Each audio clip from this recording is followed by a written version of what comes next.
Olá, sejam bem-vindos a mais um episódio do Podcólogas. Eu sou a Nathalie Gudaiol. E eu sou o Chileno Gomes. E hoje estamos aqui com um convidado muito especial, João. Seja bem-vindo. Me pegaram desprevenido de novo. Me ofereceram pastel. Entende? E eu tava comendo certinho. Aí eu cheguei aqui e eu tô comendo pastel. A culpa não é minha. Nem minha. Gostaria de deixar um recado pro meu personal, pra minha nutricionista. Que eu fui coagido. Verdade. Na hora que eu cheguei aqui, ó, um monte de coisa. E tinha mais coisa que a gente acabou. Entendeu? Então, assim, eu tô mastigando, vou continuar comendo mesmo, porque comer é bom. Tá bom. Comer é vida. E ele foi ameaçado, viu? Ele foi ameaçado pela Nathalie. Aliás, todos nós. Ninguém queria sair da dieta. Ela não só coagiu, como ameaçou a gente. Eu peguei a arma do chileno aqui, apontei. Pega pastel, pastel! João, esse é um presentinho Muito obrigado. do nosso patrocinador para você. Um shampoo e um condicionador para você deixar seus cabelos lindos, hidratados, bem cuidados. Muito obrigado. Quero agradecer a Kerpen por estar auxiliando aqui, patrocinando esse episódio. E a Kerpen é legal que os produtos todos são veganos. Ah. Então você vai lá, gaste todo o seu dinheiro no site da Kerpen, pode gastar 13º, FGTS, tudo. Férias, gasta que vale a pena. O link... Vai estar na descrição desse vídeo. É isso aí. Vamos deixar aqui pra todo mundo ver, então. Vamos lá. Né? Pra fazer uma propaganda. Obrigada. Entendeu? Aí a gente deixa sua golinha aqui. E eu tô comendo ainda. Pode comer, Fica à vontade, come. Oi. E aí, João, conte pra nós a sua história. Pra quem não te conhece, se apresenta pro pessoal. Eu nunca sei responder essa pergunta. Não. De quem eu sou. Nunca sei. Eu acho muito pra mim. Eu acho que a questão do... Eu sou alguma coisa limita muito. Sabe? Então, talvez, nesse momento, eu sou um cara que fala muito sobre vida, sobre relacionamento, que passou aí por problemas bem grandes, né? E que foi por conta desses problemas e sei lá, sorte ou alguma coisa do tipo, eu consegui sair desse fundo do poço. E hoje eu consigo falar, hoje eu consigo trabalhar, levando um pouco dos meus aprendizados, né? Tentando ensinar as pessoas de alguma forma, mas de uma forma real, nada idealizado, né? Então, sou escritor, palestrante, agora estudante de filosofia, felizão com essa nova etapa. E eu falo muito sobre relacionamento, falo sobre vida a gente estava falando a vida que vale a pena ser vivida do Clóvis de Barros Filho. Gosto muito dessa ideia do que a gente precisa fazer para ter uma vida boa, né? O que está no âmbito do nosso controle para que a gente consiga, então, ter uma vida plena, que a gente consiga viver de uma maneira não ilusória, não iludida, mas que seja, eu gosto muito do Ariano Suassuna quando ele fala, um realista esperançoso, né? Lidar com a realidade, mas sabendo que alguns quesitos a gente consegue mudar e a gente tem força para isso. Então, hoje seria isso. Nossa, poderia resumir. Eu fiquei muito feliz quando a Nath me chamou para participar desse podcast, que a Karina tá viajando, e ela falou de você. Eu falei, pô, que legal. Porque eu, como professor de filosofia, eu fico... A internet hoje, ela tem... Bom, é uma via de duas mãos, né? A gente vê muita coisa ruim e como tem influenciado negativamente a juventude em vários aspectos, mas, por outro lado, ela tem aberto, assim, uma possibilidade, né, dos jovens, né? Você é um rapaz jovem, embora não tão jovem, parece mais jovem. Você é jovem, super jovem, comparado comigo, principalmente. Mas, assim, você tem cara de ser mais novo, né? Mas eu fico tão feliz, assim, como eu vejo hoje, como a juventude tem, às vezes, um pensamento profundo, né? Às vezes me pedem assim, me convidam, professor, eu podia te botar no meu grupo de filosofia, né? Aí eu vejo jovens assim de 15, 16 anos lá do interior do Ceará ou não sei da onde, Minas e cidadezinha, e às vezes eles soltam umas reflexões assim que eu falo, caramba, né? De onde que esse menino tirou isso? E eu queria que você desse um pouco essa visão assim pra gente. O que você acha, assim, o que te levou, o que te motivou às reflexões, né? Por que você seguiu um caminho diferente da maioria dos outros jovens da sua idade? Eu tive 2 perdas muito grandes, né? Em 2018 e 2019. No intervalo de 1 ano, eu perdi meu avô e minha mãe. No mesmo dia eles faleceram. Nossa, na verdade, assim, meu avô faleceu dia 25 de setembro de 2018 e minha mãe faleceu no dia 26 de setembro de 2019. Caramba. Isso 6 meses antes da pandemia, né? E sempre fui um cara, naquela época, na verdade, que eu não me importava muito com a vida. Eu tava, não vou pensar agora no futuro, não vou... O jovem, né? Cabeção, não me importo muito, vou sair, encher a cara e é isso. E quando entrou a pandemia, os meios que eu tinha para tentar fugir do sofrimento não existiam mais, né? Sim. Que era a balada, que era o álcool, que era, né, as festas e tal. Foi quando eu vi um vídeo do Clóvis de Barros Filho, aleatoriamente. Por isso que eu falo que o Clóvis salvou minha vida. Eu espero um dia chegar, que algo do que eu fale chegue para ele. Porque realmente o Clóvis salvou minha vida. Eu abro um WhatsApp depois, você manda um áudio pra ele. Por favor, ele salvou minha vida, tipo assim, não é nem puxando o saco, todo mundo que trabalha comigo, que a gente se envolve, eles sabem o peso que o Clóvis, tanto que eu tenho quase todos os livros dele, quase todos, né? E aí, a primeira vez que eu vi o Clóvis, eu falei, quem que é esse maluco, cara? Completamente. Olha o jeito que ele fala, eu falei... Puta, você assistiu a entrevista dele no Jô? Assisti. Ele fala do toque o glúteo das alunas. Apetece o toque o glúteo das alunas de 19 anos. E aí eu olhei, e ele é de Ribeirão Preto, né? E eu sou de São José do Rio Preto. Eu olhei, eu falei, mano, quem que é esse cara? E ele apareceu, tipo, um vídeo muito aleatório pra mim. Aí eu comecei a pesquisar. Comecei a ver, comecei a olhar. Você lembra qual vídeo que foi? Eu acho que foi o do Bril. Do Bril. Que é o carro-chefe de entrada de todo mundo. Não, tem uma parte daquele vídeo que era foda-se, que eu acho incrível. E aí eu comecei a pesquisar mais sobre o que ele falava, né? Porque eu tenho uma coisa pra mim que é assim, se eu gosto muito de uma pessoa, eu quero saber o que essa pessoa sabe. Então eu vou atrás das referências dela. Então, por conta do Clóvis, Baruch Spinoza, Immanuel Kant, Nietzsche, próprio estoicismo, entendeu? Claro. E por conta dele eu conheci também André Comte Sponville. Claro, incrível. Que mudou muito a minha visão, por exemplo, de felicidade. Só que... Bourdieu. O Bourdieu também, claro, exato. Sim. Que são as referências dele. Que são as referências dele. E eu comecei a estudar, eu comecei a ler, comecei a comprar livro. Acho que na pandemia eu devo ter lido aí para casa de uns 200 livros para tentar entender o que estava acontecendo comigo, porque eu tinha perdido as 2 pessoas principais da minha vida, que era minha mãe e meu avô. Porque minha mãe foi solo, né? Mãe solo, e quem ajudou a gente muito no meu processo de criação e tudo mais, foram os meus avós, né? Então, meu avô sempre teve um peso muito grande, tanto que... figura paterna. Eu tenho as tatuagens aqui no pescoço que é pra eles, né? Essas tatuagens são pra eles. E eu comecei a encontrar na filosofia uma forma de pensar de uma maneira não ilusória. Não algo que vá me dar um prazer irreal, mas algo que vá me fazer trabalhar com a realidade e a partir dessa realidade eu consiga tirar uma felicidade, que é aí que entra o Sponville. Uau. Entende? Que ele fala da importância de encontrar a felicidade por meio da verdade. E hoje eu falo que... e tem algumas pessoas que falam que eu sou cético, que eu sou frio. Eu falo, não, cara, às vezes a gente só tem que aceitar algumas coisas. Claro. Porque, na verdade, sim, você é estoico, né? Porque Nietzsche era estoico. Né? Então, quando você fala amor fati, né? Para quem não sabe, só para a gente nivelar um pouco o conhecimento, amor fati é um conceito de Nietzsche. Tradução literal do alemão seria amor ao destino. Sim. Mas Nietzsche ele era ateu, então ele não acreditava em nenhum destino, em muletas metafísicas. Ele diz, né? Não acredito, não me apoio em muletas metafísicas. Sim. Então, quando ele diz amor fati, é o conceito de amar a vida como ela é. Exato. De verdade. Exato. Inclusive com as coisas ruins, sim, que são parte robusta da vida, né? Então, quando você se dá conta disso, você percebe que a vida é feita muito mais de momentos entristecedores do que de momentos alegradores, você...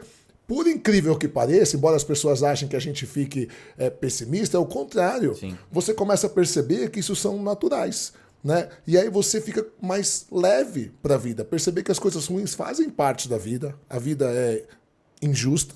Ela não tem obrigação nenhuma de te retribuir se você já sofreu, se você teve problema. Depois da tempestade veio a bonança. Cara, desculpa, sinto te dizer. Pode vir um granizo, pode vir um furacão, não é? Então você se consideraria um estoico. Eu não sei se estoico, porque eu não sei se eu tenho ainda know-how pra me comparar a Epicteto. Não, mas eu digo no estilo de vida, claro. É igual, por exemplo, quando o pessoal me chama de filósofo, eu falo, eu prefiro que me chame de professor de filosofia. Mas uma coisa que eu aprendi muito estudando, não só sobre filosofia, mas sobre neurociência, psicanálise e a própria sociologia, que existe algo que a gente consegue fazer, que nós temos a liberdade, que nós escolhemos como aquilo integra na nossa vida. Por exemplo, a morte da minha mãe. A reação que eu tive em relação àquilo, a reação primária é a tristeza, o sofrimento, a angústia e tudo mais. Mas a forma como eu vou levar isso daqui adiante, como eu vou levar essa perda daqui pra frente, eu acho que é muito uma decisão minha. Ou eu escolho ficar remoendo do tipo, nossa senhora, cara, a vida é uma merda, eu sou... Ou eu olho e falo assim, beleza, perdi minha mãe, perdi totalmente a minha base. Como é que eu faço pra seguir daqui pra frente? Porque eu, particularmente, não gosto de viver no passado. Não gosto. Sim. Eu tenho a vida, a questão do carpe diem, a minha vida é aqui e agora. Tô aqui e agora, é claro que eu vou pensar no futuro, mas o que eu tô vivendo é aqui, palpável, né? É o único tempo possível. Exatamente. Então, eu via eu lembro quando eu lembrava da minha mãe no caixão, eu olhava pra ela, eu olhava pro corpo e tudo mais, eu falava, mano, a vida não pode ser só isso. A vida não pode ser só você nascer, crescer, pagar boleto e morrer. Não pode, tem alguma coisa a mais. Tem alguma coisa a mais, alguma coisa intrínseca, alguma coisa que a gente tem que descobrir, porque é pouco. É pouco. E aí foi quando eu conheci sobre a brevidade da vida do Sêneca. Que ele fala, né, a importância da gente saber valorizar o tempo. Talvez a gente tenha tempo um tempo confortável, mas a gente perde muito tempo, a gente desperdiça muito tempo. Você conhece uma linha da psicologia chamada fenomenologia? Foi do... Pera que eu vou lembrar. Pera... Eu já ouvi, Não precisa lembrar o autor. Carl Rogers. Carl Rogers. Ele é ótimo. Carl Rogers. Porque assim, na verdade, hoje, várias linhas da psicologia se baseiam na fenomenologia. Então, o TCC, a Gestalt, a logoterapia. E toda essa linha, né, de Rogers, ela é baseada em Sartre. E Sartre tem uma frase famosa que diz assim, você estava falando, eu estava lembrando, né? Não importa o que fizeram com você. O que importa é o que você fará com o que fizeram com você. Exato. Então é isso, a vida ela vai bater e vai bater duro, né? Você que vai escolher o que você vai fazer com isso. E aí eu lembrei de um pensador que eu não sei se você conhece, ele não é tão conhecido, mesmo na psicologia, que é Viktor Frankl. Já ouviu falar? É incrível, não é? Nossa, eu tenho acho que 2, 3 livros dele, se eu não me engano. O Viktor Frankl, sensacional. Ele tem 2 obras muito famosas que eu gosto muito, que é Em Busca de um Sentido e A Presença Ignorada de Deus. Isso. E aí você falando isso da sua mãe, da vida e tal, eu tava pensando em Frankl, né? E assim, como que isso significou, então? Como que isso vai te dar um sentido, um propósito? Porque, pelo que eu entendi, você não acredita em nenhum propósito a posteriori da vida. Não. Né? Então, assim como eu, você acredita que acabou, que morreu, acabou. Certo? Como que isso, então, como que essas experiências ruins, eu também perdi minha mãe em 2018, como isso foi significativo no seu telos, ou no seu logos, né? Seria nem telos, nem tanto, um logos, né? No seu sentido da vida. Cara, me ajudou a perceber que por mais que eu tente fugir de problemas, por mais que eu tente, né, ser a melhor pessoa do mundo, eu vou enfrentar a dificuldade, entende? E aí eu comecei a perceber que e me deu um sentido a partir do momento que tudo aquilo que eu comecei a ler, tudo aquilo que eu comecei a buscar, a compreender, eu poderia levar isso para as pessoas. Porque a maioria dos conteúdos que eu vejo que falam sobre vida, saúde mental e tudo mais, é tudo muito do senso comum, falar o que a pessoa quer ouvir. Muito coach. Entendeu? muito guru da internet. Nossa. E aí eu falei assim, cara, isso que aconteceu comigo, de eu conseguir realmente sair do fundo do poço, por isso que o meu livro chama No Fundo do Poço Lavei a Alma, eu consegui sair do fundo do poço, talvez eu consiga levar informação para as pessoas e isso vai ajudar alguém de alguma forma, entendeu? De alguma forma isso vai bater em alguém, isso vai chegar de um jeito que vai fazer a pessoa acordar para a vida, falar, pô, opa, tem alguma coisa errada aqui, entende? Acho que eu preciso misturar, preciso mudar, modificar alguma coisa. Então o sentido para minha vida hoje é muito fazer o bem. É muito levar a informação para as pessoas e dar um direcionamento. E uma entendeu? informação com qualidade, né? E não uma informação superficial. Eu queria até te fazer uma pergunta com relação a isso. Eu acho que o relacionamento é um grande nicho de mercado. Sim. E que a maioria das pessoas sabe que é um nicho que vende, né? Porque a gente tem uma vivência de consultório e, assim, não é exagero se eu te falar que 70% das pessoas que vêm procurar uma psicoterapia é por questões de relacionamento amoroso, tá? Sim. Amor romântico, de verdade. O que você pensa dessas pessoas que falam sobre relacionamento da forma como tem se falado hoje? Tipo, esse monte de red pill, esse monte de perfil que existe falando... Porque, de verdade, eu vejo como um reducionismo muito grande. Eu acho que eles pegaram uma questão da evolução que se aplica aos animais, mas que quando a gente chega nos seres humanos, existe uma subjetividade tão grande que é impossível da gente comparar, claro, sabe? Uma complexidade social, tudo. Eu vejo que o que mais acontece eu tenho insegurança e medo de alguma coisa, então ao invés de eu aceitar esse medo, essa insegurança, na verdade eu tento te afastar disso. Então, por exemplo, eu tenho medo de ser traído, eu tenho medo de ser rejeitado, eu tenho medo de ser deixado. Qualquer coisa, qualquer âmbito, qualquer ambiente, qualquer coisa que me faça, que pode fazer com que você tenha vontade de me trair ou tenha vontade de me deixar, eu tento te afastar disso. Eu tento excluir você disso porque eu quero ainda ter o controle sobre você. Eu quero ainda ter o controle sobre aquilo que você faz. A ilusão de controle. A ilusão de controle, entende? E o que mais acontece é a falta de compreensão da verdade do outro. Hoje muitas pessoas falam, né? Não, porque relacionamento aberto não dá certo, que onde já se viu, que papapá. Cara, a tua verdade. É aquilo que você acredita de vida. A tua construção de vida é isso. É o que eu falo, o que é combinado não é caro. Exato. Vai do casal, né? Exatamente. Se cai bem. E eu conheço, tenho amigos meus que têm relacionamento aberto, que são casados, inclusive. E, cara, super funciona pra eles, assim, sabe? E pra eles foi uma descoberta na vida. Casais estavam pra se separar, que estavam 20, 30 anos juntos. Né? Único parênteses que eu tenho que fazer, porque eu chamo esse amigo meu, eu chamo ele de testemunha do swing. Né? Porque ele quer convencer todo mundo. Não, eu falo, cara, não, é machismo da sua parte, tá com a cabeça fechada. Você tem que... Eu falei, cara, ok, pô, legal, funciona pra você, pra sua esposa, super legal, mas assim, nem todo mundo é aquilo de querer vender a minha verdade pro outro, né? Que é outro problema hoje da pós-modernidade, né? Sim. As pessoas não ouvem. Não. Ela só quer vender a sua verdade. Até porque nesse mundo de internet, né? E a internet é um local de fala, não é um local de escuta, não é um local de acolhimento, de compreensão. Então todo mundo só quer falar a sua própria verdade, né? E aí o que eu mais vejo são esses criadores de conteúdo. Não é questão de você...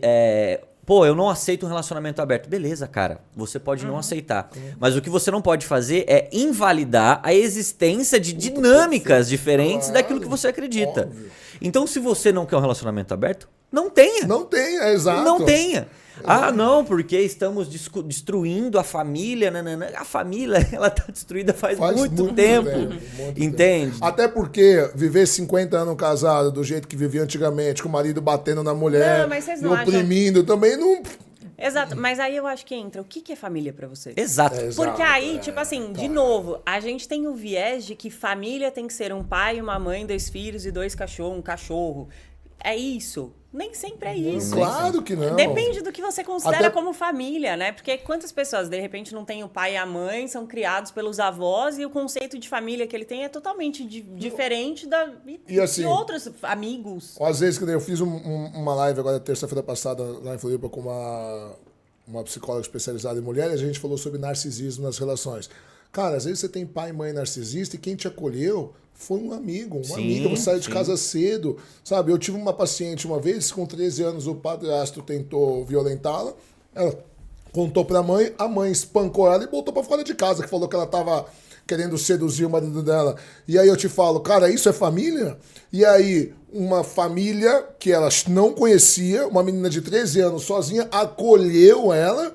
E, cara, então hoje ela fala, a minha mãe e o meu pai, ela não considera o biológico. Ela falou, nunca mais nem olhei na cara. Ela considera aquela família que acolheu. Então, como que você vai descredibilizar essa família? Exatamente, exatamente.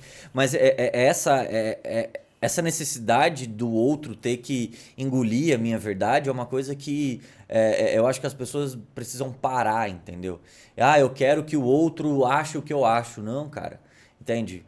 A tua construção de mundo, de vida... Eu acho assim, uma coisa é você procurar ideias sobre como ter uma vida mais saudável, comer bem, dormir bem, se exercitar, se hidratar. Ótimo, isso é universal para todo mundo. Até porque isso é científico. Exatamente. Agora, uma outra coisa é você tentar impor na cabeça dos outros ideias abstratas. O que é a vida, o que é amor, o que é sucesso. Ideias subjetivas. Claro. Cada um tem a sua ideia de sucesso. E eu falo para todo mundo, o ser humano é um ser biopsicossocial. Claro, perfeito. Ponto. Acabou. Isso significa que não é só a biologia, não é só a psique, não é só o social. É tudo. E agora parece ter um espiritual também, até onde eu sei. É tudo. Então, a construção... Mas eu colocaria o espiritual... Dentro do social.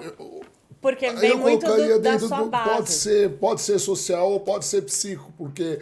A psique tem a gente com considera com que os seus pais, Tá como certo. você construiu sua personalidade. Mas geralmente a religião, ela vem pra você No âmbito através social. do seu meio.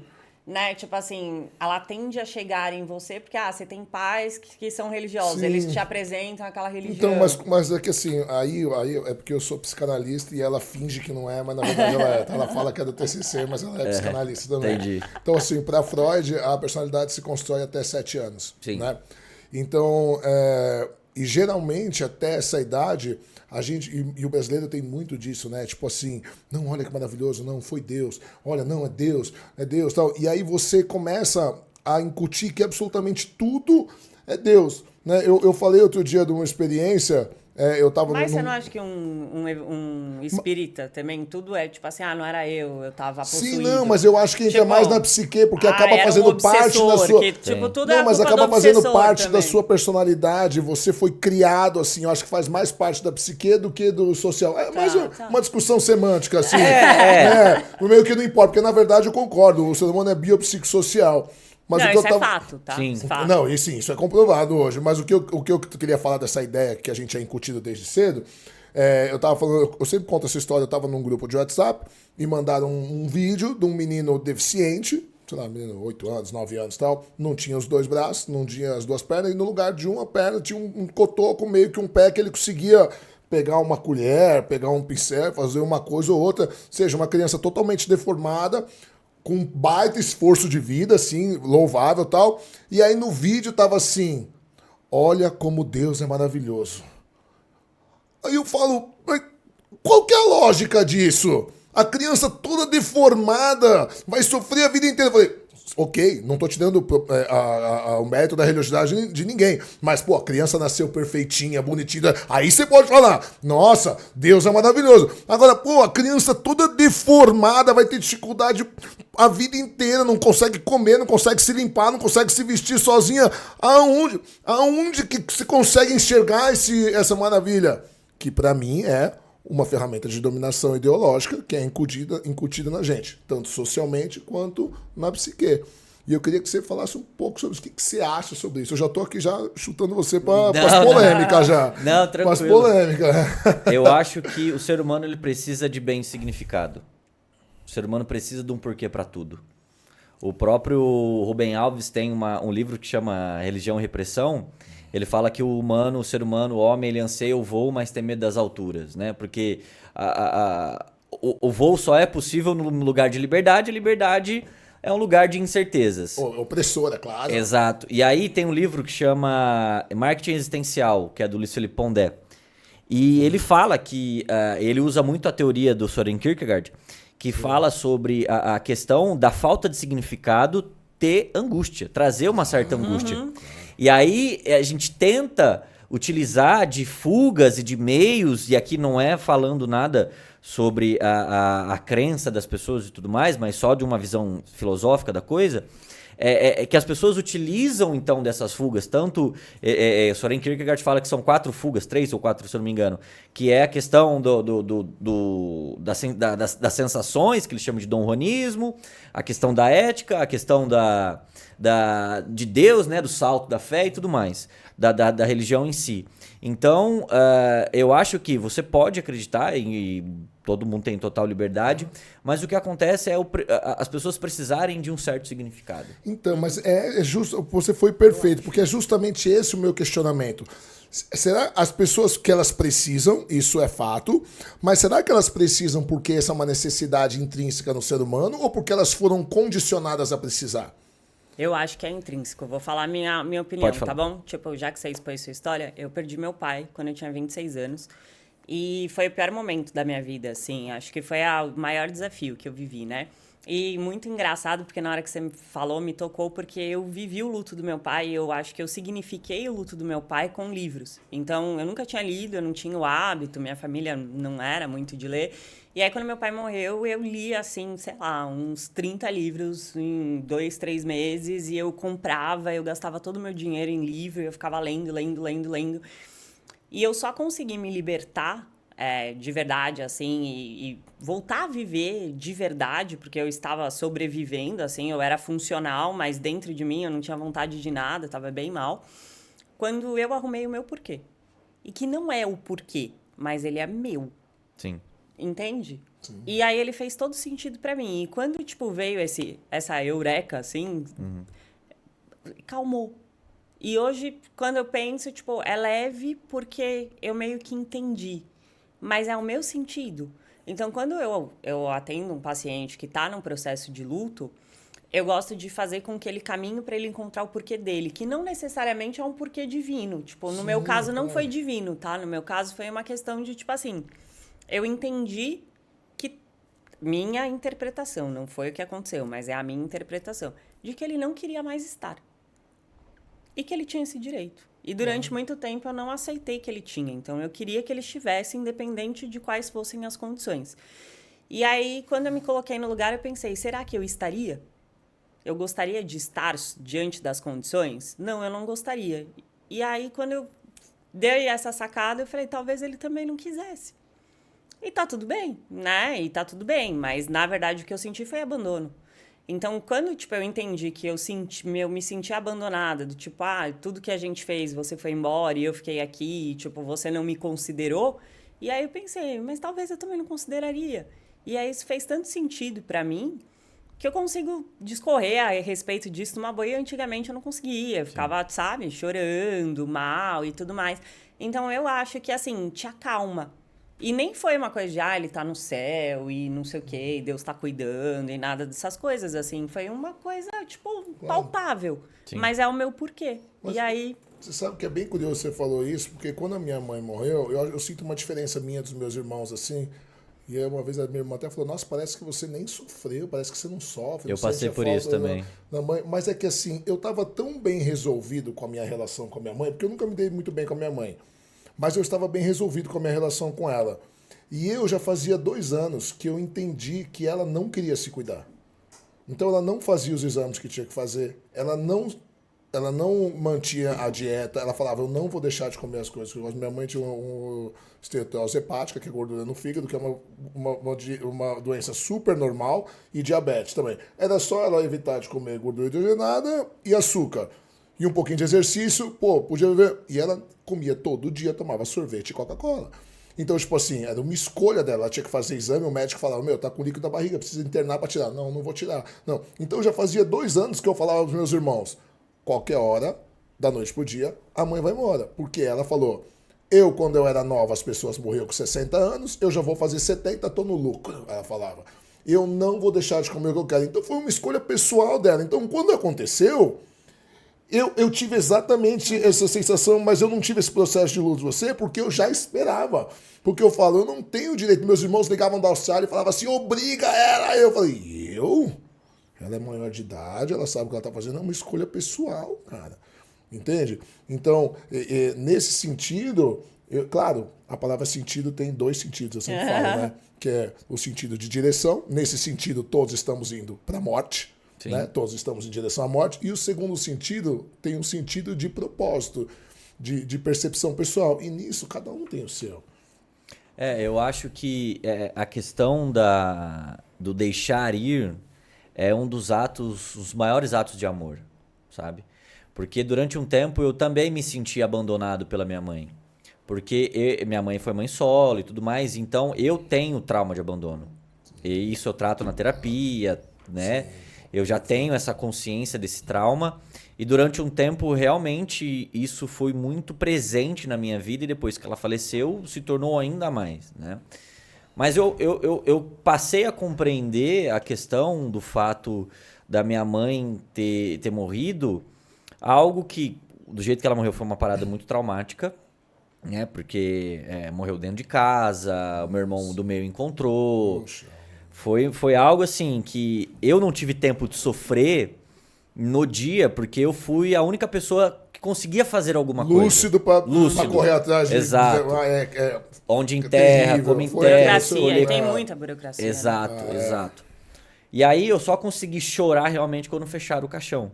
Quando fecharam o caixão eu chorei. Você sabe que eu chorei 1 mês depois só. Cara. Eu tava tão preocupado com meu pai e com os meus irmãos. Eu tenho essa preocupação. Que eu só consegui chorar 1 mês depois. A minha preocupação era, eu não posso chorar na frente deles porque eu preciso ser o mais forte daqui, entende? Porque meu pai, que é o meu padrasto, tava, assim, desesperadíssimo na hora que as coisas estavam acontecendo. Os meus irmãos também mais novos do que eu, né? E aí eu comecei a levar a ideia da morte numa boa, sabe? Numa boa, porque... Parece que o assunto minha mãe, Marta, lá na minha casa, se tornou um tabu. Então, quando todo mundo vai falar dela, fala mais baixinho. Eu falo, pra quê, velho? Não fala baixo. Fala normal. É meio igual o Voldemort, né? Se você tiver medo de falar, você dá mais força pro... Eu falo, cara, fala. Porque a partir do momento que você não fala uma coisa, isso se torna um monstro. Exato, perfeito. Entende? Se torna um monstro. Você tinha que fazer psicologia depois. Faz. E eu acho que a morte tem esse tabu mesmo, porque ela faz com que a gente reflita sobre a nossa própria finitude. Exatamente. Porque é inevitável, quando você viu a sua mãe ali, você não pensou, nossa, eu vou morrer? Eu também. Tipo, porque a morte, ela fica afastada de você, porque ela não faz sentido, né? Se você traz a morte para sua realidade, apesar dela ser uma verdade absoluta, a vida perde a sua essência. E aí, a morte de um parente muito próximo faz a gente refletir sobre a nossa própria finitude. Eu olhava assim, eu falava, não, cara, tem alguma coisa a mais aqui. Você sabe que tem um filósofo grego chamado Epicuro? 300 antes de Cristo, e Epicuro, você falando da morte, ele fala assim, ele tem uma fala muito famosa da morte, ele diz assim, não há por que se preocupar com a morte, ele diz, porque ele fala assim, quando você a morte não é. Quando a morte você já não é mais. Ou seja, tipo assim, quando a morte chegar, você não vai sentir, entende? Então, se você tá vivo, é porque a morte não chegou. Porque para Epicuro, ele era materialista, ele não acreditava no dualismo platônico. Então, assim, a morte era o estado de não vida, né? Porque a morte, na filosofia, ela não tem materialidade ontológica. A gente só consegue falar da morte falando da vida. Exato. Então, ela seria o estado de não vida. Então, Epicuro diz assim, quando você é porque a morte não é. Então, ela não chegou. Quando a morte você... já não é mais, então, tipo, por que se preocupar, né? E não é óbvio, não é que você tem que ter, não é que você tem que ser relapso, né? Mas assim, porque sempre me intrigou isso, inclusive na religião, por vir de uma família religiosa, por que a gente tem tanto medo da morte se é a única certeza da vida e o único processo natural que você sabe com certeza vai se cumprir, que é a morte. Eu acho que foi construído. O que você acha? Eu você acho. Eu, na verdade, eu tenho um pouco de... uma ideia, assim, que é assim. A gente tem medo da morte porque quando ela vai se aproximando, ou quando, sei lá, acontece alguma coisa, a gente vê realmente que a morte, ela tá por perto, a gente fala, eu queria ter mais tempo. Mas isso, se você... É aí que tá. Por exemplo, eu, embora eu seja professor, psicanalista e tal, eu vivo da minha empresa de segurança. E a minha profissão não é uma profissão de risco. Sim. Cara, eu sempre vivi a minha vida intensamente. Foi o que você falou do Carpe Diem. A gente comentou isso hoje. A gente falou, cara, a gente trabalha de domingo a domingo, mas ela falou, a gente é muito feliz. E é isso. Porque tudo a gente faz o que a gente ama. Tudo que eu faço, eu amo estar com os meus filhos, eu amo dar aula, eu amo ser psicanalista, eu amo cuidar das minhas empresas. Então, claro, a minha maior preocupação hoje com a morte não sou eu, são meus filhos. São os outros, ok. Meus filhos. Então, por exemplo, cheguei pra minha esposa esses dias, eu fui viajar, eu dei minha apólice de seguro de vida na mão dela, ela falou, eu não quero nem saber. Eu falei, deixa de ser trouxa, eu falei pra ela, porque você que tem que ficar com isso, não sou eu. O que adianta eu estar com a apólice na gaveta, eu morro? Aí eu falei assim, você não precisa fazer nada, se acontecer alguma coisa comigo, você vai ligar pra esse cara aqui e o seguro faz tudo. Que é pra isso que eu pago. Porque pra você não precisar num momento... É óbvio que eu não quero morrer, não quero deixar meu filho sozinho, mas eu tô preparado. Então, se acontecer alguma coisa, liga pra esse cara aqui, esse cara vai fazer tudo. É o corretor, a seguradora vai cuidar, vai fazer tudo. Então, o que eu penso? Quando eu penso na morte, em situações de risco, como eu contei hoje, inclusive, uma situação que a adrenalina sobe e tal, isso é particular meu. Eu acho que eu sempre fui tão feliz vivendo intensamente a minha vida que eu não tenho essa sensação de vazio, assim, de que, putz, eu precisava de mais tempo porque eu não tive coragem, eu não fiz isso, não fiz aquilo. Mas eu acho que eu sou muito minoria na população. É isso que eu ia falar. Isso que eu ia falar, entendeu? Porque a gente sempre, igual o Sêneca fala, a gente perde muito tempo com luxúria, com egoísmo, com se importando com a opinião dos outros, entende? E aí quando a gente fica regendo a nossa vida baseado no que os outros falam ou querem que a gente faça, a hora que a gente começa a enxergar que as coisas estão começando, né? Que você começa a ter mais passado que futuro, entende? Eu tenho uma palestra que eu falo sobre isso. A hora que você começa a ter mais passado que futuro, a água começa a bater na bunda e você fala, mano, eu queria ter mais tempo pra fazer tal coisa, eu queria ter mais tempo pra... E a ideia, eu acho que a ideia de Carpe Diem também é uma ideia utilizada de uma maneira errada. Que as pessoas falam, vivo agora. Irresponsavelmente. Irresponsável, sabe? Inconsequente, entendeu? Não, cara, viveu agora... Eu só vou falar que você é igual eu, porque você é mais jovem e mais bonito. Muito obrigado, muito obrigado. Ele não parece o Rafinha Bastos? Parece. Meu Deus do céu. Você tá ouvindo aí, Greg? Rafinha Bastos, cara. O Rafinha tá milionário, cara. Eu não sei. Mas você parece. Obrigado. Ou sei lá, eu acho. Você sabe, você conhece a reflexão de Pascal sobre isso? Sobre a felicidade eu conheço. Não sobre a felicidade, sobre a questão de viver os tempos que não são os nossos. Pascal diz assim, o presente agride. Pascal diz.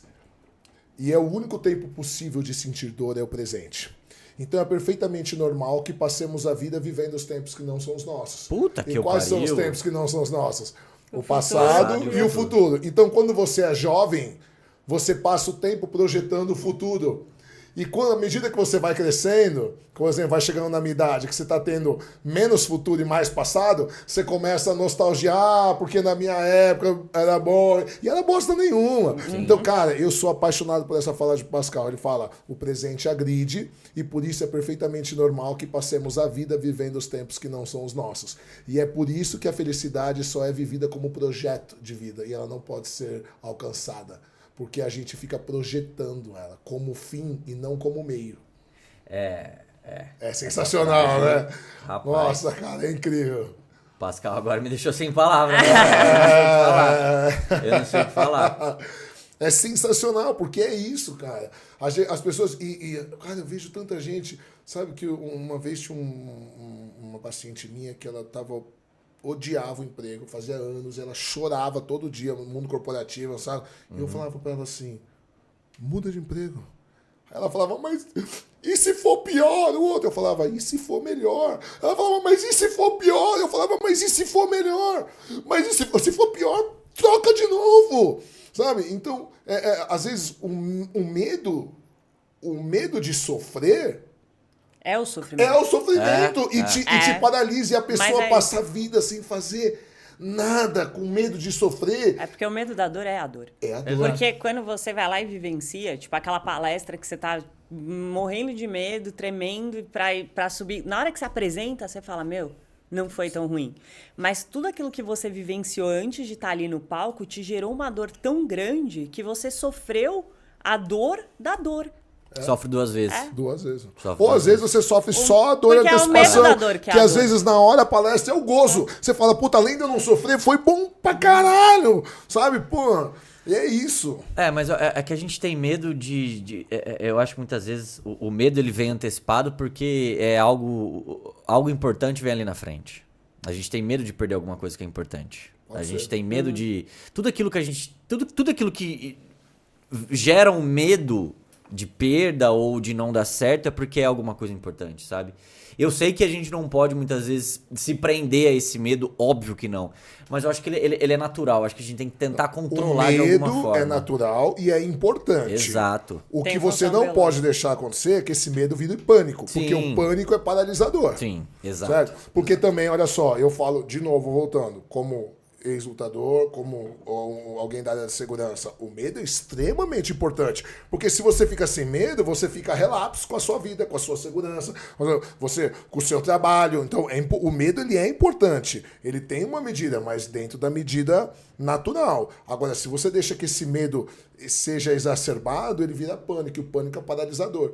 E aí o pânico paralisador, ele acaba entrando num looping de sofrimento que ele não deixa você sair, e quanto mais você pensa, mais você sofre. E é isso que é o que a gente chama de fundo do poço. Por isso que eu gostei muito do título do seu livro. O Vitor Frankl, ele tem uma técnica que é muito legal para trabalhar essa questão do medo, provavelmente você conheça, que ele chegava para os pacientes, aí ele pegava e falava assim... Qual que é o máximo? Eu morro de medo, não consigo sair na rua, tô com pânico, não sei o que, não sei o que.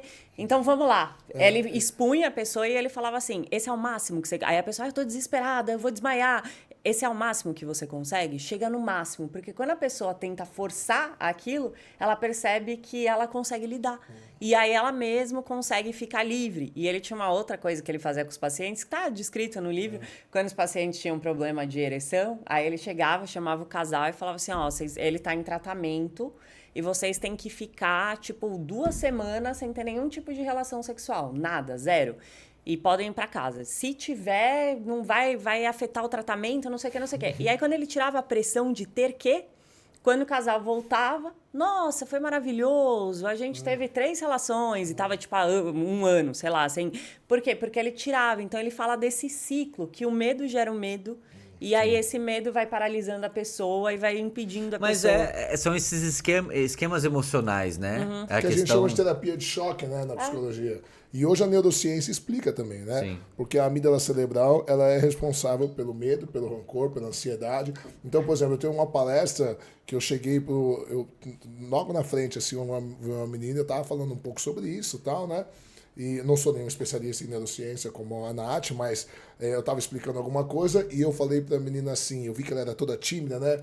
E eu falei para ela assim, olha, daqui a pouco eu vou te pedir um favor, tá? Para você fazer um negócio para mim. E virei, cara, essa menina começou a ficar desesperada.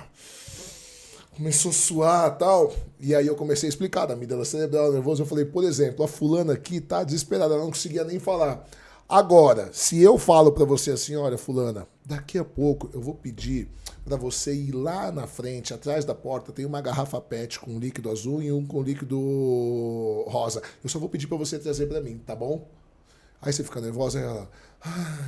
Por quê? Porque aí hoje a neurociência explica também. Quando o lóbulo frontal tem caminho, quando você sabe, então eu acho que o que gera mais o medo é o desconhecido. Que é a própria morte, é isso. É óbvio, óbvio. É aquilo que aquilo que a gente não conhece, que a gente não tem controle. O desconhecido dá medo. Começar alguma coisa nova dá medo, entendeu? Que é aquele negócio que o Rubem Alves fala. A gente quer ser livre, mas tem medo da liberdade. É muito mais fácil a gente viver em gaiola, porque tudo ali é muito fácil, tudo muito seguro, e o seguro nos dá esse conforto. Aí a gente vai tentar ser autêntico, vai tentar ser a gente. E uma coisa que é desconfortável é o processo de autoconhecimento. Que as pessoas pintam e bordam, que é a coisa mais linda do mundo. Eu falo, gente, não é desse jeito, não é. Mas assim, autoconhecimento é liberdade, já dizia Pedro Calabres. Né? O neurocientista Pedro Calabres. Não precisa nem explicar quem é. Você viu que ele e o Clóvis escreveram um livro, né? Em Busca de Nós Mesmos. Eu li esse livro em 3 dias. Eu não compreendo. Puta que pariu. Puta, cara, é a visão de um filósofo e a visão de um neurocientista falando sobre a vida. Assim, é um livro de 400 e poucas páginas. Eles explicam a filosofia. No meio do livro, eles começam a falar sobre filosofia. O Pedro Calabrese falando de estoicismo. É sensacional. Que ele foi professor, né? Ele substituiu, se eu não me engano, o Clóvis Barros Filho numa das... Acho que o Clóvis, ele dava aula, e aí parece que o Clóvis saiu, parou de dar aula, e quem entrou foi o Pedro. Na ECA? Eu acho que é. Escola de Comunicação e Artes. Eu acho que foi. Foi nessa época que eu fui estudar com o Clóvis, porque eu queria estudar filosofia, só que assim, ele dava aula na ECA, e eu não queria fazer Escola de Comunicação e Artes. Aí eu entrei numa faculdade particular, e aí eu descobri que o Clóvis dava aula na Casa do Saber. E na época, na Casa do Saber, hoje só é virtual, na época era físico. Caralho. E aí eu fui estudar com ele lá, e eu estudei 3 anos seguidos, todos os cursos dele, eu repetia os cursos dele, todos. E aí, olha só, nessa época, aí eu vou causar inveja em você. Não, você já tá causando. Não, vou causar inveja em você. Já tá causando faz tempo. E aí eu fui criando uma relação muito legal com o Clóvis, assim, porque como eu era um dos poucos que entendia de filosofia, porque a galera ia mais por ele, porque na época ele tava estouradaço na internet, muito mais assim, que hoje eu não sei porque ele, uma época, tirou os vídeos dele da internet. E eu fazia perguntas cabíveis. Então, em cima da minha pergunta, ele discorria 4 horas, assim, né? E aí, nessa época, eu comecei a dar palestra, né? Pra minha empresa, para funcionários e tal. E aí eu gravei uma palestra minha de 1h30. Cheguei todo humilde com o pendrive e falei assim, professor, eu tô dando palestra, começando a dar palestra, o senhor poderia assistir minha palestra e dizer o que o senhor acha? Ele, claro, pois não sei o que, tal. Pegou o pendrive e beleza. E eu tinha aula toda segunda-feira com ele. E aí eu passei a semana inteira, tipo, domingo eu não dormi. Na mão. Chegou na segunda, ele não falou nada. Falei, bom, na época ele fazia 10, 12 palestras por dia e não tinha online, era 2, 3 pontes aéreas por dia, né? Então assim eu falei, bom, o cara não teve tempo e tal. Chegou na segunda semana, o cara não falou nada. Na terceira semana, nada. Quando deu um mês eu falei, quer saber? Vou deixar de ser trouxa. O cara não tem obrigação nenhuma de assistir minha palestra. O cara pegou por educação, porque eu pensei em perguntar. E eu falei, eu posso colocar ele numa situação indelicada. Então eu falei, quer saber? Não. Beleza, o cara pegou por educação e acabou. Deu 1 mês e meio, né? Mais 15 dias. Desde que e eu já tinha até esquecido, já estava desencanado. Ele chegou, eu sempre era o primeiro a chegar, porque eu gostava de sentar na frente. Ele falou assim, oi, chileno, tudo bem? Quando terminar, a gente pode tomar um café quando todo mundo for embora? Eu falei, não vou não. Não, Clóvis, imagina, não. Vou ver se eu tenho tempo na minha agenda, né? Não. Aí, terminou a aula, todo mundo tirando foto, fomos embora, sentamos nós dois, e aí eu fiquei curioso. E, cara, eu te juro, eu apaguei da minha cabeça a palestra, o pendrive, apaguei. Cara, ele sentou comigo, abriu uma caderneta, falou assim, no minuto 23, eu acho que você poderia fazer assim, assim, assim. No minuto 34, cara, assim, quase que eu dei um beijo na boca dele. Eu falei, cara, esse cara é muito, muito foda, muito foda. Logo depois eu comecei a escrever pra internet. Aí ele falava, manda o texto pra mim. Aí eu lembro uma vez que eu escrevi um texto, inclusive que na época eu publicava no Facebook, que o Instagram, porque o Facebook tava pra publicar texto também e tava bombando. E eu escrevi um texto que o título era assim, e se seu filho virar gay? Né? Porque uma das coisas que eu gosto muito de estudar na psicanálise é posicionamento da sexualidade, Melanie Klein e tal. Eu tenho um irmão gay, uma irmã gay e tal, então eu faço segurança de várias casas noturnas LGBT e tal. E ele falou assim, muda esse título, que vai dar problema na internet. Eu falei, professor, a minha mãe é professora de português, né? Eu uso o título para provocar. No texto, eu explico que ninguém vira gay. Ele falou, eu sei, eu li o texto. Ele falou, eu li o seu texto. Mas na internet as pessoas não leem. Eu estou te falando porque vai dar problema. Eu falei, bom, ele falou, bom, beleza. Aí eu, na minha arrogância, publiquei assim mesmo. Cara, eu recebi milhares de hates, assim, mas de uma forma absurda. Eu lembro de uma senhora em específico, falava, você é um imbecil, ninguém vira gay. Aí eu falei assim, mas a senhora leu o texto, eu não preciso ler para saber que você é um imbecil. Eu tenho uma filha, cara, eu recebi tanto hate que eu tive que trocar. Aí eu coloquei, se seu filho for gay. E aí quando eu contei para ele riu, ele falou, eu avisei. Eu avisei. Nossa, mas o Clóvis é um cara que eu juro, eu sentaria, você fala assim, Clóvis, 1 hora. Me dá 1 hora. E fala. Eu só quero te ouvir. Mas sabe o que só é isso, só. Ó, vou continuar te fazendo inveja. Para com isso, cara. Ele me convidou para o primeiro congresso de ética do Brasil, que foi dele. E aí eu não pude ir. No segundo ano, ele me convidou de novo. E aí, quando eu estava muito sem grana. Aí, essa época, eu estava muito sem dinheiro. E eu falei, professor, eu não tenho condições de ir. Porque ainda mais que no congresso de ética para CEO, CFO, vai se for, que nem ele fala, né? Todas... E ele falou, não, eu não estou te vendendo, eu estou te dando. E aí eu falei, porra, legal. Fui para a palestra de ética, teve uma palestra da Paola Corcella, ela tem um trabalho com travestis e tal, e a minha empresa de segurança foi a primeira empresa do Brasil a dar emprego para travesti. Então eu comecei a conversar com ela na palestra e tal. Na hora do intervalo, veio 2 meninas falarem comigo. A gente viu você falando lá, que legal. A gente está fazendo um aplicativo para meninas gays de balada, vi que você trabalha com balada e tal. Aí a menina olhou para mim, a mais baixinha, e falou assim, cara, como que você veio parar aqui? Porque, tipo, o estereótipo meu é totalmente diferente, né? Aí eu falei assim pra ela, eu sou aluno do professor Clóvis. Ela falou, é meu pai! Aí ele chegou nessa hora. Vocês já se conheceram? Então, tipo assim, cara, aí quando eu escrevi meu livro, óbvio, pedi pra ele escrever o prefácio. Escreveu o prefácio. Aí eu fui pro estúdio, gravei o livro num audiobook na minha voz, né? E aí eu contei pra ele, professor, eu gravei um audiobook na minha voz no estúdio. Cara, no outro dia ele me mandou um áudio com o prefácio que ele escreveu na voz dele, coloca no seu audiobook. Então quem compra o meu audiobook, o prefácio é na voz do professor Cláudio. Eu te mando depois desse áudio. Cara, então, não quero mais conversar. E por que eu te falei tudo isso? Porque você falou assim, eu queria só uma hora com ele. Aí quando lançou meu livro, a gente saiu pra jantar. Eu, minha esposa, ele e a esposa dele. E, cara, faz muitos anos que eu conheço o Sr. Cláudio, eu tô com a esposa dele toda. Agora ele tá morando mais em Portugal que aqui, mas eu faço pilates com a esposa dele, no estúdio dela. É Marina, né? É, a Marina. E aí, a esticadora. Verdade. E aí, cara, toda vez que eu vou encontrar o professor Clóvis, eu fico nervoso. A minha mulher fala assim, cara, não é possível, você conhece, o cara foi teu professor, você conhece o cara há mais de 10 anos... E eu falo, mas o que eu vou falar com ele? Porque geralmente eu sou o professor, eu sou o cara que tá explicando, eu sou o cara... O que eu vou falar com ele? E no final das contas a gente acaba falando de...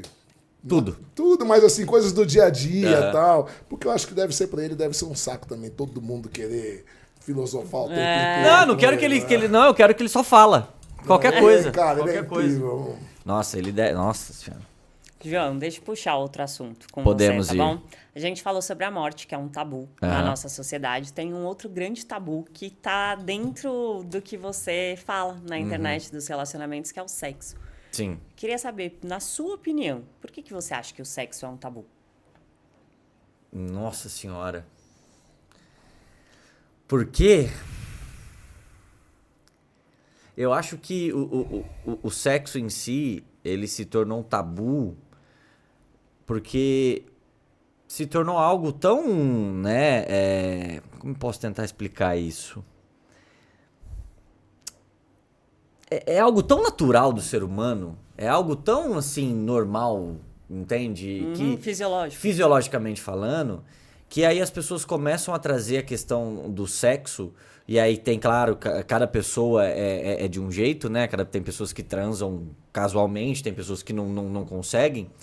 Mas eu acho que o sexo ele se tornou um tabu pelo fato de toda vez que a gente falar de alguma coisa sobre isso, as pessoas darem um passo pra trás, entendeu? Falar, não, mas o sexo não é bem assim, não, a gente não pode falar sobre isso. E é aquele negócio que a gente falou, né, da morte, entende? Tipo, eu não posso falar da morte porque é um tabu. Nossa senhora, não, é tornar aquilo natural, entende? É tornar também o assunto sexo natural, principalmente sexo em relacionamentos, né? E eu tava vendo um artigo recentemente, não lembro de qual faculdade que era, que fala como que o sexo ele muda de acordo com cada etapa do relacionamento. E aí como o sexo ele se torna... inexistente com o tempo de casado. Eu não sei. Eu nunca casei. Eu tô 20 anos casado, com o tempo o sexo se torna inexistente. Imagina a mulher dele assistindo. Exatamente. Mas tem teu amigo lá, que chamou pra cá de swing, entendeu? Então, acho que... Ele é bom. Ele é rápido. Eu gosto... Desculpa, continua. É só um adendo. Não, tudo certo. Mas muda mesmo. Muda. Faz todo sentido. E aí, uma coisa que nesse artigo fala, como que o sexo ele se torna, a visão de um dos parceiros e a visão do outro parceiro em relação ao sexo. Como um só quer quantidade e o outro preza pela qualidade. E aí depois, por exemplo, num relacionamento em que se tem filhos, né? Como que o filho, a criança, a gravidez, por exemplo, isso afeta a questão do relacionamento e tudo mais. Então, e eu acho que o sexo em si ele precisa ser conversado também e primordialmente, principalmente nos relacionamentos. Claro. Do tipo assim, cara, o que te dá tesão? Mas por que o nosso sexo não tá tão bom? Mas você não acha que o tabu no sexo é único e exclusivamente por causa da cultura judaico-cristã?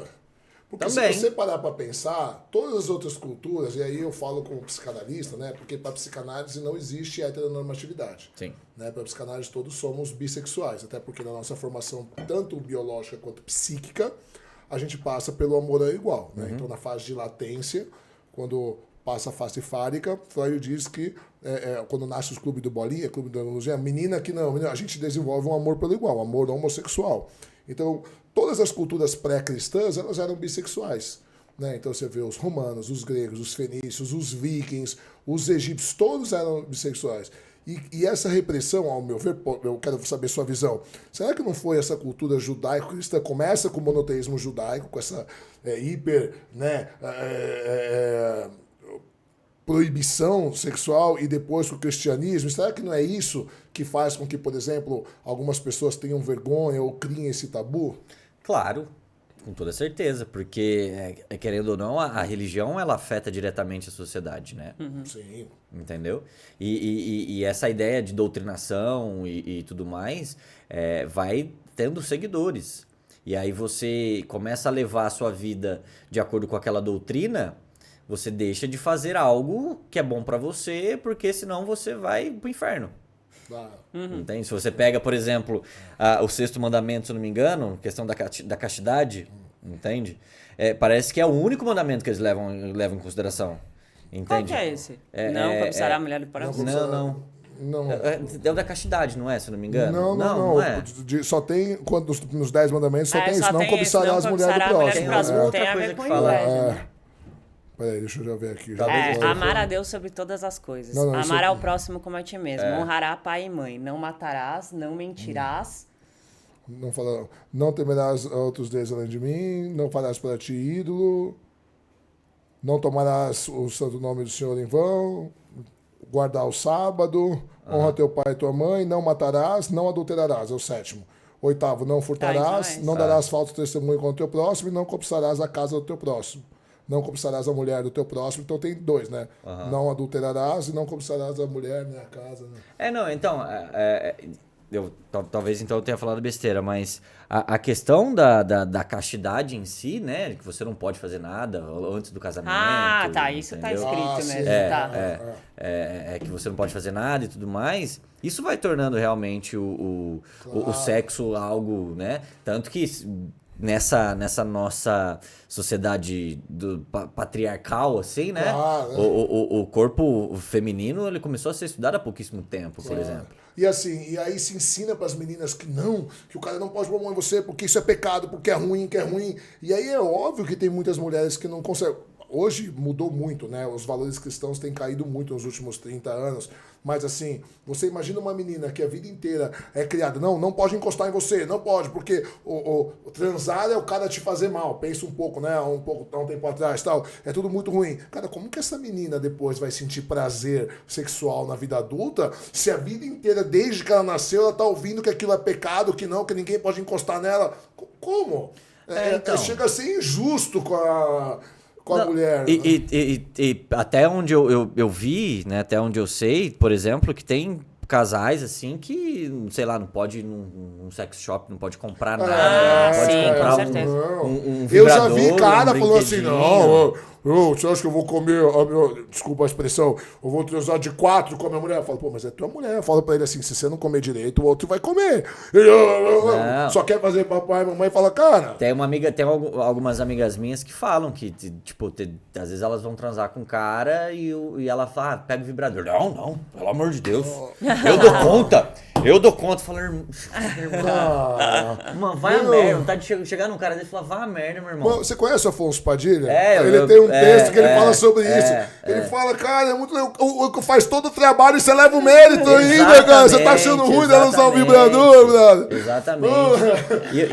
E essa questão mesmo. É mesmo que você fazer trabalho em grupo, só põe o nome na capa. Tipo, você não faz nada e ganha nota, meu. Mas é essa questão, sabe? Da importância do autoconhecimento, da importância de conhecer o seu próprio corpo, entendeu? E isso ele precisa ser estipulado, né? E a importância disso, cara, qualquer relacionamento, entende? Porque como é que eu vou ter prazer com você se eu não consigo ter prazer comigo? Sim. Entende? Então, Cara, e aí eu posso falar nossa, eu acho que isso é a maioria, de consultório, nossa experiência de consultório. Cara, tem mulheres que você pergunta, você fala assim, você se masturba? Ainda mais eu por ser homem, não sei se isso também ainda deixa mais constrangida. Cara, a mulher não sabe onde enfiar, cara. Imagina, eu falei, mas como? Mas assim, sim. Você se masturba, né? Porque é importante, você tá entendendo, tá com problema de relacionamento sexual com o marido. Tá reclamando que o marido cobra, que ela não consegue ter prazer, não consegue sentir vontade.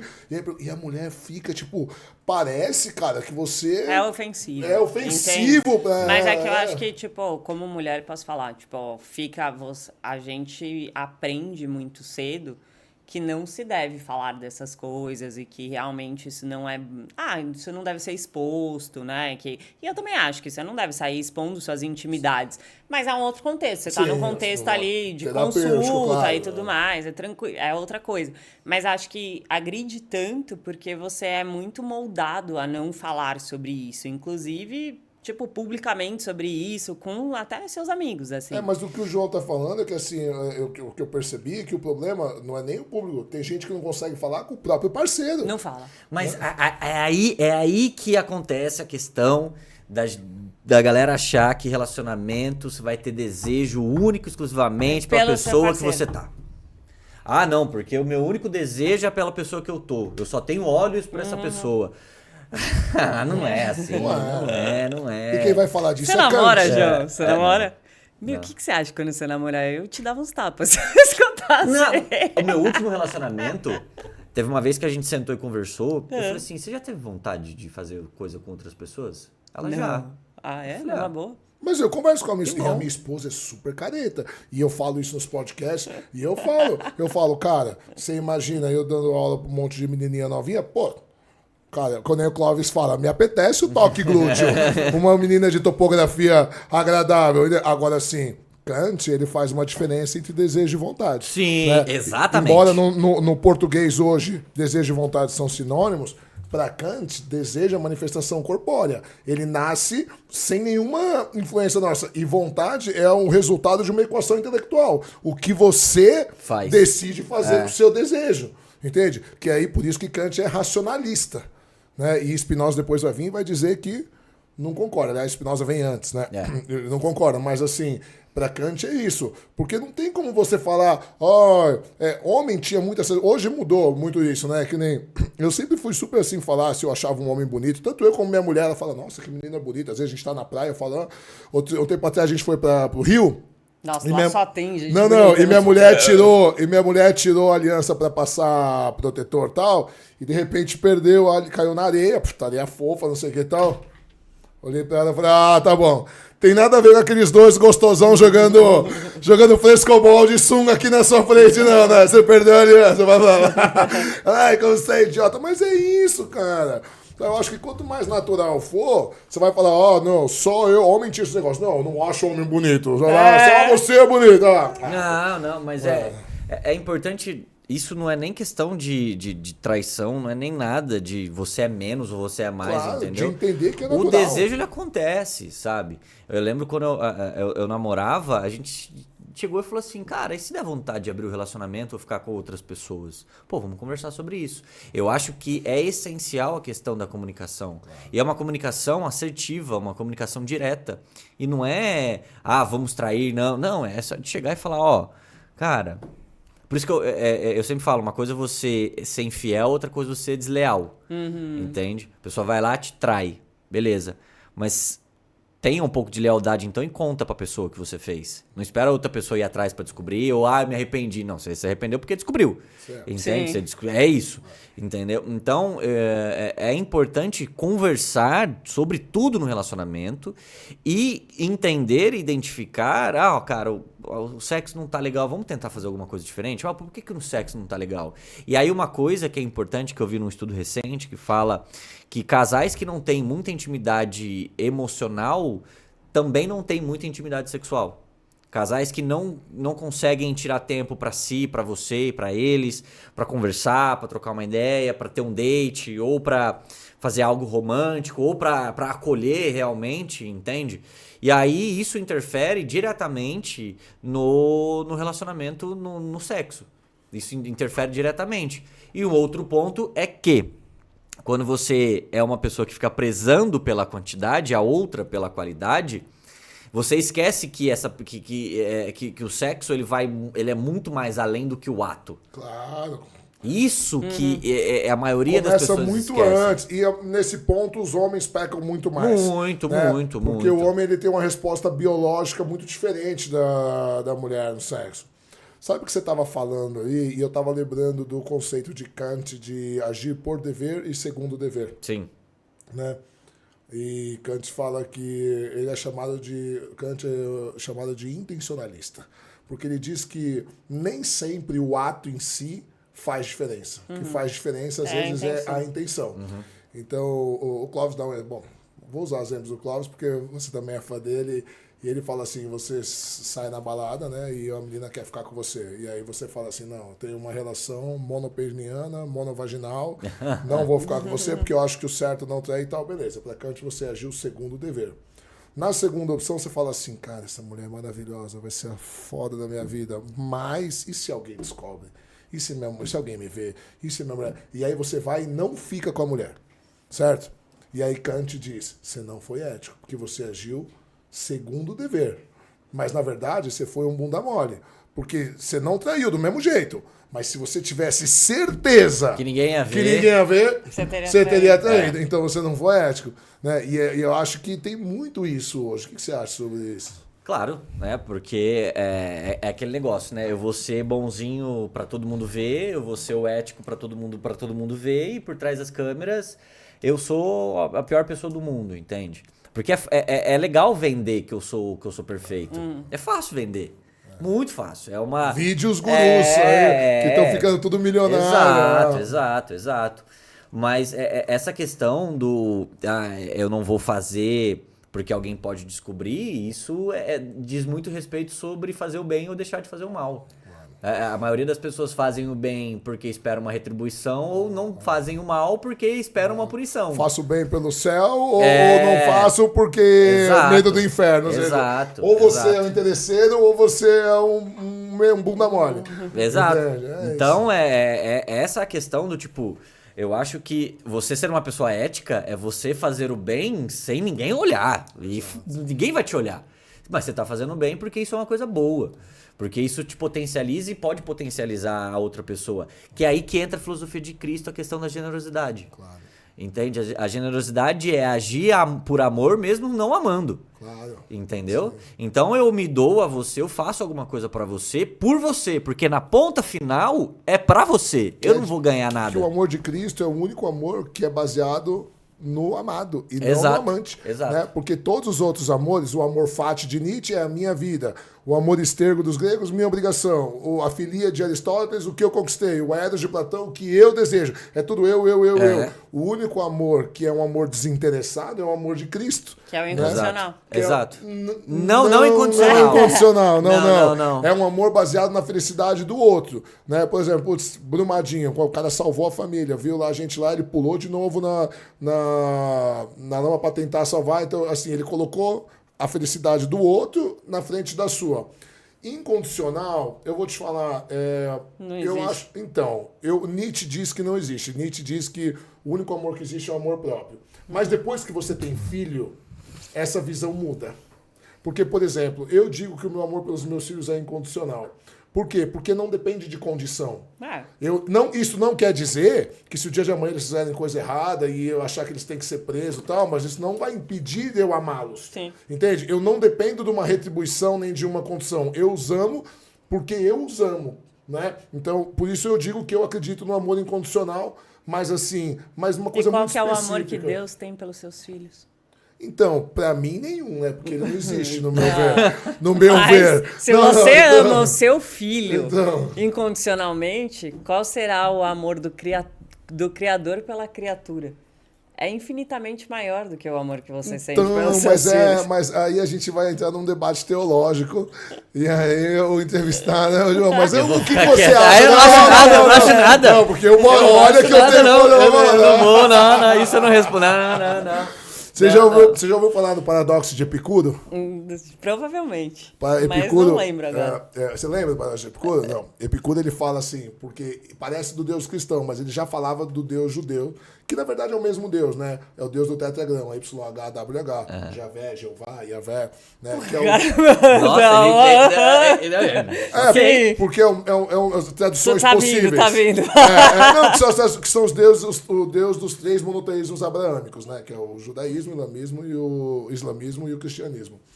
Epicuro dizia assim, é impossível esse Deus todo-poderoso, todo amor e onisciente. É só você olhar o mundo, olha a desgraça que tá, olha o tanto de coisa ruim que tem. Se ele é todo-poderoso e é amor, então ele não é onisciente, ele não está vendo o mal. Se ele é onisciente e é amor, então ele não é todo-poderoso, ele não consegue acabar com o mal.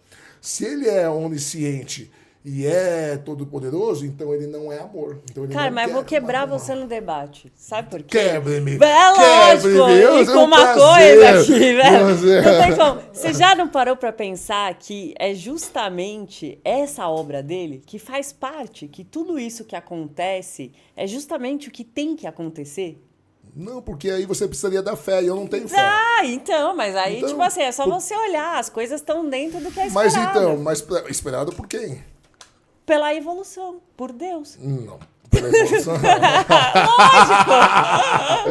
Pra eu assumir que esse teu raciocínio tem razão, eu teria que ter fé. Tá, mas e fé é isso, acreditar tipo sem assim, provas. E aí, nesse ele ponto, eu sou continua nietzschiano. sendo onisciente, onipresente e só amor. Eu vou fazer, depois que eu desligar as câmeras, eu vou fazer uma questão irrefutável, mas agora não. João, diga, sua opinião. Tá bom o pão de mel já? O João tá com medo de ser cancelado. Eu não, eu já fui cancelado, já tô cancelado faz tempo já. Você fala que você é ateu, não fala? Hoje em dia a maioria das pessoas que eu conheço são. Eu não sei se eu sou ateu. Você é agnóstico. Eu não sei. Se você olhar pra mim e falar assim, João, não entra naquele banheiro que tem um espírito lá. Eu não vou entrar. É mesmo? Não entro. Eu acho assim, antes mesmo de eu me considerar alguma coisa, eu não consigo personificar, por exemplo, Deus. Já acho que eu não consigo personificar, entende? Eu penso que pode existir alguma coisa lá em cima, ou maior que nós? Pode. Pode não existir? Também pode. Mas o que eu tenho agora é a minha vida. É o meu presente. Isso depende de mim. Então, o que for acontecer lá na frente não é minha responsabilidade. Então, mas faz diferença se você pensa como a Nath e acha que isso é um propósito dele pra sua vida. Porque aí tira a sua autonomia de viver. Lógico porque que não. se é um propósito que, divino, tipo o que adianta? Você não decide porra nenhuma, então. Nada tá escrito na pedra. Tem como você colocar a música do Uba, uba, uba, uba, uba, uba, Você que é porra do rock. Sabe qual que é o problema do ateu? O problema do ateu é que ele se acha tão perfeito que ele não consegue identificar que existe algo maior do que ele. Pelo contrário, cara, não me acho nada perfeito. Eu acho que o mundo não é perfeito. É que eu não vejo evidências de verdade. Cara, eu sou patrono de um orfanato. A gente cuida de crianças que estão sob a tutela da justiça. Crianças que são tiradas de lares abusivos, certo? Cara, quando você tem experiências como eu tenho, quando você vê coisas... Isso é uma experiência minha. E aí, cara... Bom, vou falar, Dante, eu vou fazer... Olha só, você pensa assim... Podcast visto por milhões de pessoas. Cuidado, pelo amor de Deus. Assim, cara, assim... Eu não tenho nada a ver com isso aqui. Eu fui aluno do professor Pondé e eu cito ele no meu livro, eu falo que eu sou um ateu não praticante. Eu acho que cada um tem o direito de acreditar no que quiser. Eu não gosto do ateu que fica tentando desacreditar o Deus dos outros. Porém, eu, Chileno Gomes, que fui um cara que fui criado numa família religiosa, eu tive fé há muitos anos, eu não consigo mais crer por N motivos. Dentre um desses motivos se Deus é amor, se Deus é onisciente, se Deus é todo-poderoso, cadê Deus quando uma criança está sendo estuprada? Às vezes todo dia, pelo pai, pelo tio, coisas que eu vejo, que eu acompanho pelo meu trabalho. Cara, para mim isso é inadmissível. Então eu tenho duas opções. Ou eu acredito que ele é voyeur, tá vendo e não faz nada porque ele gosta de assistir, ou ele não existe. Então eu prefiro acreditar que ele não existe. Entende? Assim, é pesado o exemplo, mas assim, é isso. A gente tem que parar pra pensar em tudo. Não é só quando a natureza é linda, bonita.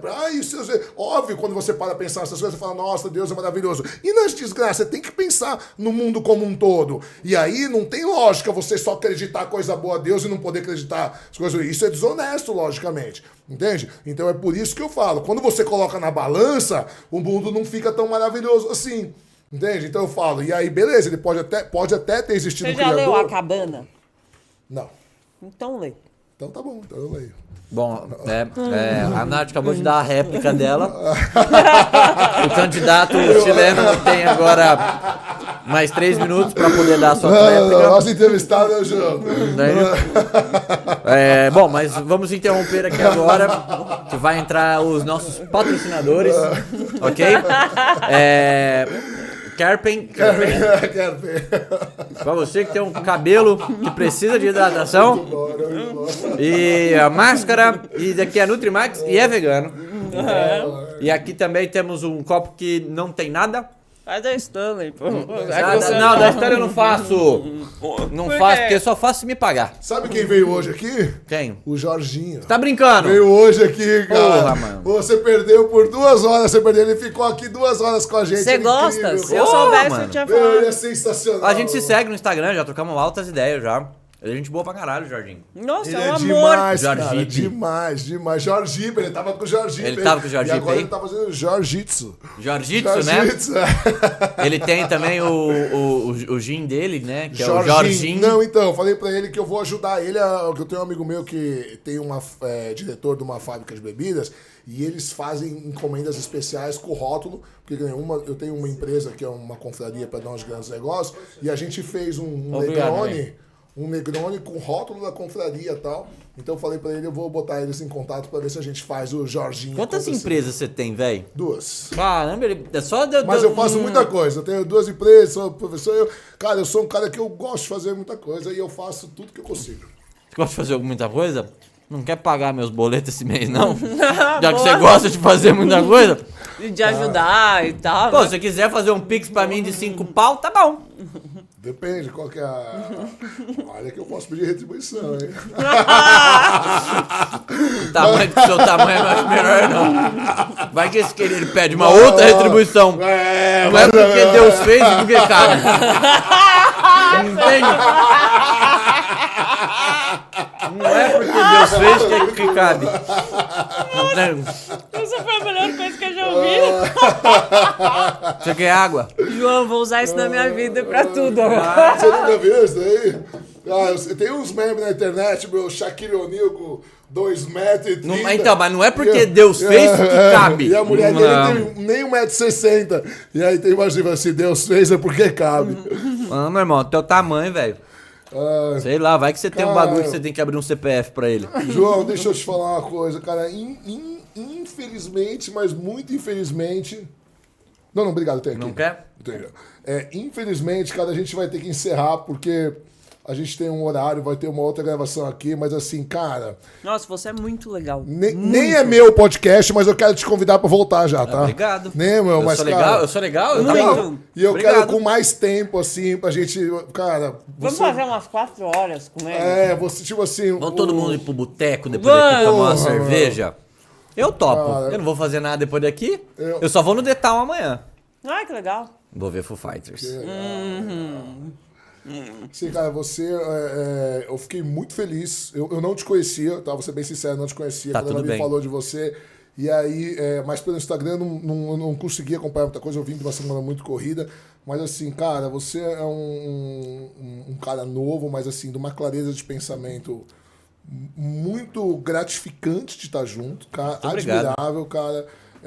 E eu falo assim como um cara mais velho, como um professor de filosofia, de teologia. E para mim foi um prazer inestimável estar com você. Mas né? não é porque Deus fez que cabe, então para bom, de tentar me lubrificar. Você sabe que na filosofia o tempo é uma aporia, né?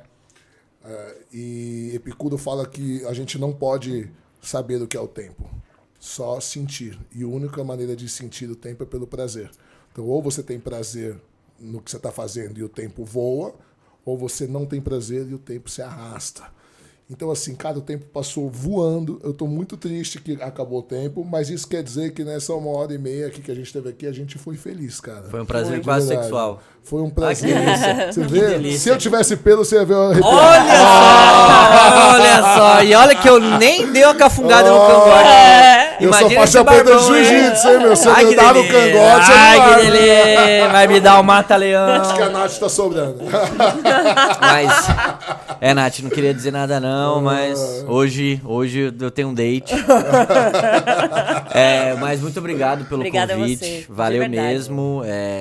Muito legal estar aqui.